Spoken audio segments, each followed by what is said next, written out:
নমস্কাৰ প্ৰিয় বন্ধু বান্ধৱীসকল আৰু মোৰ শুভাকাংক্ষী ৰাইজ, আপোনালোকে নিশ্চয় ভালে আছে। হয়, ময়ো ভালে আছো।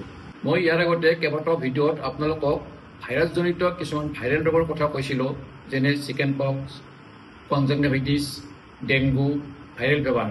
সাধাৰণতে ফেব্ৰুৱাৰীৰ পৰা জুলাই আগষ্ট মাহলৈ আমাৰ চাৰিওপিনে ভাইৰাছজনিত অতি জটিল ৰোগৰ ভিতৰত আন এবিধ মাৰাত্মক জটিল ৰোগ দেখিবলৈ পোৱা যায়। বিশেষকৈ জুলাই আগষ্ট মাহত এই ৰোগবিধৰ প্ৰকোপ খুব বেছি হয় আৰু এই ৰোগটো সকলোৰে পৰিচিত হ'ল জাপানীজ এনকেফেলাইটিছ। এই ৰোগবিধ আচলতে কি? মহৰ জৰিয়তে মানুহৰ দেহত ভাইৰাছৰ দ্বাৰা সংক্ৰমিত হোৱা এটা ভাইৰাছজনিত ভাইৰেল ৰোগ। সাধাৰণতে পোহনীয়া গৰু, গাহৰি, ঘোঁৰা নাইবা বনৰীয়া বগলী চৰাই আদিৰ দেহত ফ্লেভিভাইৰাছ নামৰ এটা ৰোগৰ বীজাণু জমা হৈ থাকে। কিউলেক্স মহে যেতিয়া সিহঁতক কামুৰি আকৌ মানুহক কামুৰে, তেতিয়া মহৰ দ্বাৰাই মানুহৰ শৰীৰত ফ্লেভিভাইৰাছ ৰোগৰ বীজাণুটো বিয়পাই দিয়ে। ফলস্বৰূপে এই ৰোগটো হয়। জাপানত পোনপ্ৰথমে এই ৰোগটো চিনাক্তকৰণ হৈছিল বাবে এই ৰোগটোৰ নাম জাপানীজ এনকেফেলাইটিছ বুলি কোৱা হয়।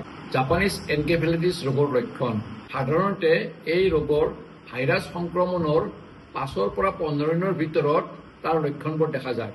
জ্বৰ, মূৰৰ বিষ, ভোক নলগা, শৰীৰৰ ওজন কমি যোৱা, গাৰ বিষ, ডিঙিৰ জঠৰতা, কাঠিৰ বিষ, কনভালচন, যিয়ে জীৱনলৈ স্নায়ুজনিত জটিলতা আনিব পাৰে আৰু শৰীৰৰ উষ্ণতা বৃদ্ধি হয়, প্ৰায় 105 ডিগ্ৰী চেণ্টিগ্ৰেডলৈ যায়।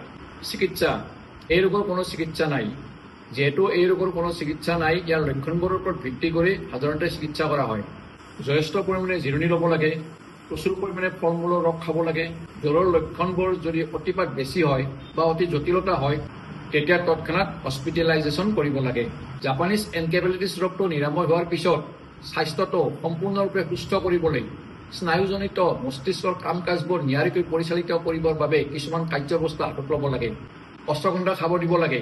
1 গিলাচ গাখীৰত 2 চামুচ অশ্বগন্ধাৰ গুড়া মিহলাই গৰম কৰি তাত 1 চামুচ চেনি দি মিহলাই খাব দিলে স্নায়ুজনিত আৰু মানসিক চাপ দূৰ কৰাত ই সহায় কৰে আৰু লগতে শৰীৰটো সুস্থ কৰাত ই যথেষ্ট অৰিহণা যোগায়। তাৰোপৰি ব্ৰাহ্মী খাব দিব পাৰি।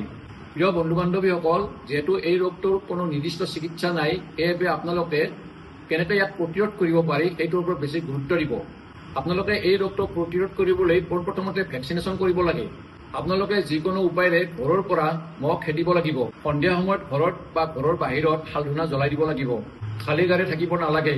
সদায় ভৰি হাত থাকিব পৰা কাপোৰ পিন্ধিব লাগে। দিনতে হওক বা ৰাতিয়ে হওক সদায় পুৱাতে আঁঠুৱা ব্যৱহাৰ কৰিব লাগে। ঘৰৰ চাৰিওফালে মহৰ বৃদ্ধি হোৱা স্থানবোৰ চিনাক্ত কৰি সেই স্থানবোৰত কীটনাশক দ্ৰব্য ব্যৱহাৰ কৰি মহবোৰ খেদাবৰ বাবে ব্যৱস্থা কৰিব লাগিব। আপোনালোকে এইটো কথাৰ ওপৰত গুৰুত্ব দিব যে গাহৰি আৰু গোহালি ঘৰ আপোনালোকে ঘৰৰ ওচৰৰ পৰা যিমান দূৰ পাৰে সিমান দূৰ আঁতৰত ৰখাৰ ব্যৱস্থা কৰিব। শেষত মই আপোনালোকক এটা কথাই কওঁ, অন্ততঃ আগন্তুক বাৰিষা কেইমাহ অৰ্থাৎ জুন, জুলাই, আগষ্ট এই কেইমাহ আপোনালোকে যিকোনো প্ৰকাৰে মহৰ পৰা দূৰত্বত থাকিব আৰু সাৱধানতা অৱলম্বন কৰিব। আজিৰ ভিডিঅ'টো ইমানেই আছিল। আজিৰ ভিডিঅ'টোৰ পৰা আপোনালোকে নিশ্চয় জাপানীজ এনকেফেলাইটিছ ৰোগটোৰ বিষয়ে কিছু তথ্য লাভ কৰিবলৈ সক্ষম হ'ল। মই আশা কৰোঁ আজিৰ এই ভিডিঅ'টোৱে আপোনালোকক বহুত উপকৃত কৰিব। আজিলৈ আহিছোঁ। ধন্যবাদ।